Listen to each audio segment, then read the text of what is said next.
Awesome, and my final one, give me my guy's name, Cal Ripkins. Anybody raise your hand? If you just ever heard of the name before, can you give me that? Have you ever heard of the name before? All right, so this is what I want you to do. And my older guys gotta help me out. I think it's somewhere between 2,139. Am I close? Games, 2,139. I think I'm real close if I ain't on that. 2,139, what does that mean? He showed up. He showed up and played, how many games? 2,139 games. He showed up. You better catch that. He was considered one of the best in the game because he did what? He showed up. Now, I'm here to tell you, if you show up to that many games, and that's the beautiful thing about this sport, you gotta grind. This ain't football, baby. Football, you get Sunday, I'll see you next Sunday. This is every single day, and sometimes they ask you to do two, right? This is a whole nother level. You gotta grind. He came every day and grind. Now watch me, when you come up on a regular basis and you playing, you got a life. This stuff happens. I know some stuff happened when my man, somebody in his family died. I'm sure him and his wife had some challenges. Son got sick, right? I'm sure it was a lot that happened in those 2,139 games. Was there ever a time, maybe you weren't hurt, but it's late in the season maybe, your team is out of the pennant race, it's a day game after a night game on the road, for whatever reason you didn't sleep the night before, aches and pains, you come to the ballpark tired and you say, you know what, I just don't feel like playing baseball today? There were a lot of those moments that you thought of, wouldn't it be nice that I wouldn't have to play today? And then there's sort of a guilt feeling that starts to come over that you were doing something wrong. And then you push it a little bit further and say, let's see what happens. And normally when you say, let's see what happens, let's go out, something good would happen. And that's what I associated. When you felt the worst, I always associated that good things were on the horizon. Mm-hmm. And by and large, they happened that way. So I thought it was a good indication that the worst I felt, that I was going to have a good game. And a lot of times I did.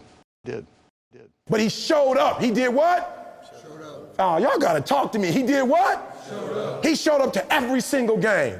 And this is what I need you to do for me in life. I'm not the best. E.T. is a high school dropout.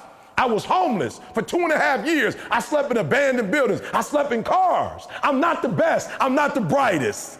It took me 12 years to get a 4-year degree. And I'm running circles around the dude who graduated from Michigan State as summa cum laude. You know that guy that they pubbed up? He was the smartest dude at Michigan State. I don't know what he's doing right now. He might be working for some Fortune 500 company, clocking in every day. I'm making 10 to 15 grand.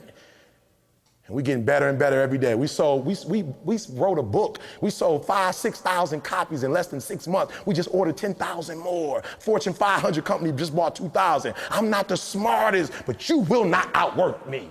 I wake up every morning at 3 o'clock. We got home from the University of Cincinnati at 2:45. I still didn't go to bed. At 3 o'clock, I went on my walk, my 1.5-hour walk with God, came back in, did some work. Are you hearing me? You might be smarter.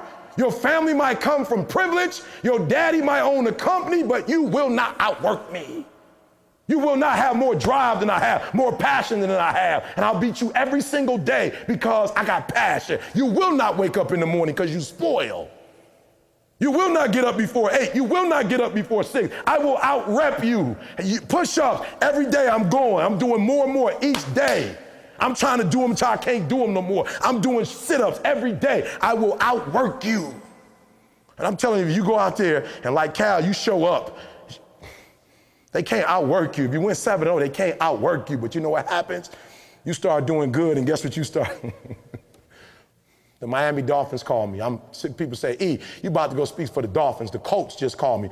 Prince Fielder himself had his people call. He wants me to come there next week, work with. Listen to me when he called me, people say, E, how you feel about it? I said, I'm more hungry than I've ever been before.